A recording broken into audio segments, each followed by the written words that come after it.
Hey farm family, this is Ashley with Brood Farm. Today I want to talk to you about milk, all things milk, and show you the new easy way we've been skimming the cream from the top of our milk. So as many of you know, we have been milking our Nubian dairy goats for about 8 years here on the farm, and this year we began milking Darcy, our Jersey cow, as well. This cow milk project has been in the works for a while. Darcy was brought home as a 1-week-old calf and raised on our rich goat milk through weaning. Since then, she's been exclusively on pasture and fed only non-GMO grains as a supplement. And once she had calved, nearly 2 years after she arrived on the farm, we finally had our delicious raw cow's milk. So there are several things that set our milk apart from what you might be able to pick up at your local grocery store. First of all, Darcy's milk is A2 milk. One of my daughters can't stomach store-bought cow's milk. She never has been able to, but she's always done really well on our goat milk. When we dried our goats up for the season, which we do each year, and I started just bringing Darcy's milk in the house for us to consume, she didn't have any trouble stomaching it, and this surprised me quite a bit. So I started doing some research and discovered A2 milk. Apparently, milks have either an A2 protein or an A1 protein. Most of our commercially produced milks are going to have an A1 protein, like your Holstein cows, etc. But there are still some heritage breeds, Jerseys included, that can produce the A2 protein. So we decided to have Darcy genetically tested, and it turns out that she is an A2 producer of milk.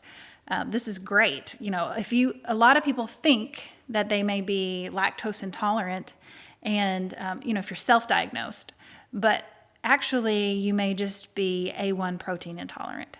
So if that's you, then this can be really good news for you, like it has been for our family.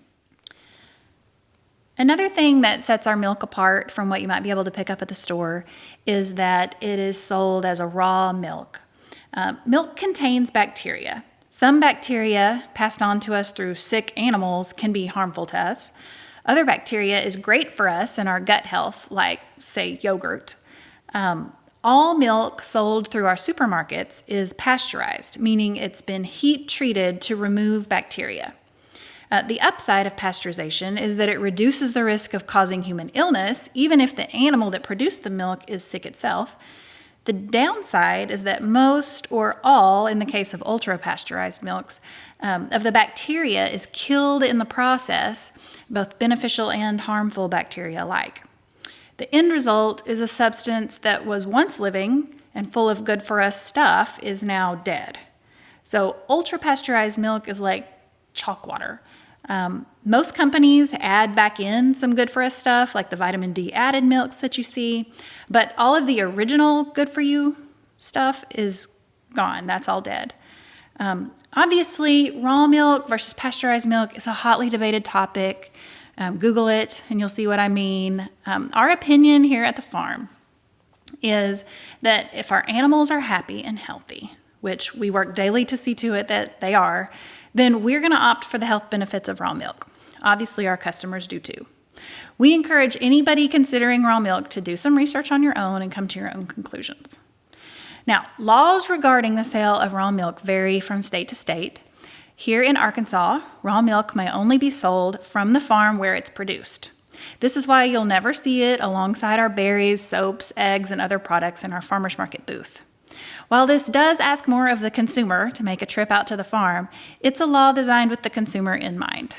So potential customers are able to see the farm and even meet the animals producing their milk and make an educated decision regarding whether or not they deem the animals healthy and the milking process sanitary enough to purchase and consume that milk.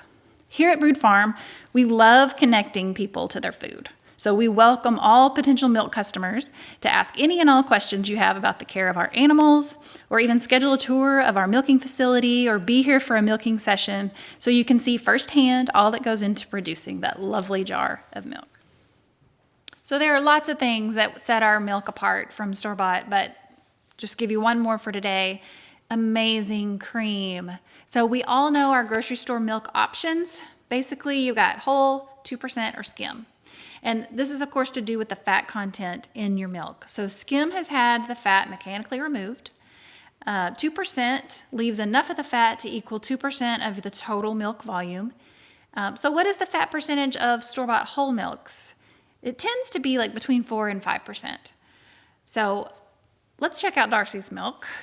It's hard to make out the cream line on the video, but the cream line is somewhere right in here. This is a half-gallon jar.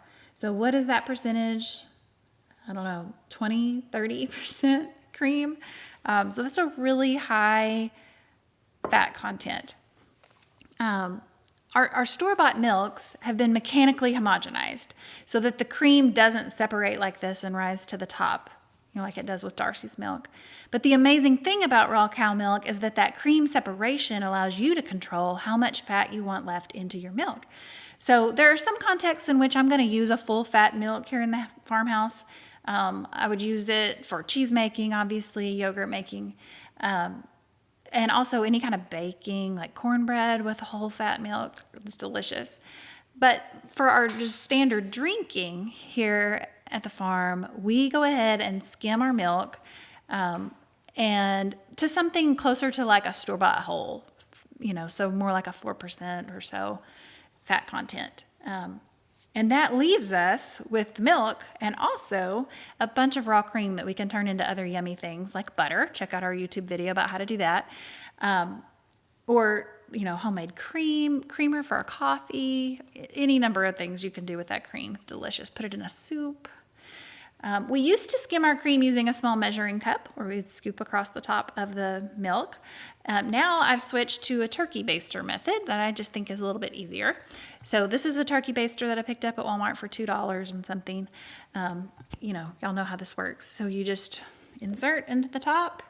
Be sure you don't go down below, where the cream is, and I kind of go around to get it from all the edges and everything. And then just as I go, drop it into a different jar. So from this half-gallon jar, I would easily get, more than a cup of cream off and then still have plenty of milk to use as well. If you are interested in trying our raw cow milk, purchase is easy through our website at broodfarm.com. Just add milk and whatever other Brood Farm items you'd like to your cart and select farm pickup as your shipping option. So the website will prompt you then to choose a day and a pickup window when you would like to come for your milk, and you just show up, pick up at your designated time. So if you have questions about Brood Farm milk or you would like to see our milking process up close, feel free to email me at ashley@broodfarm.com. Thanks.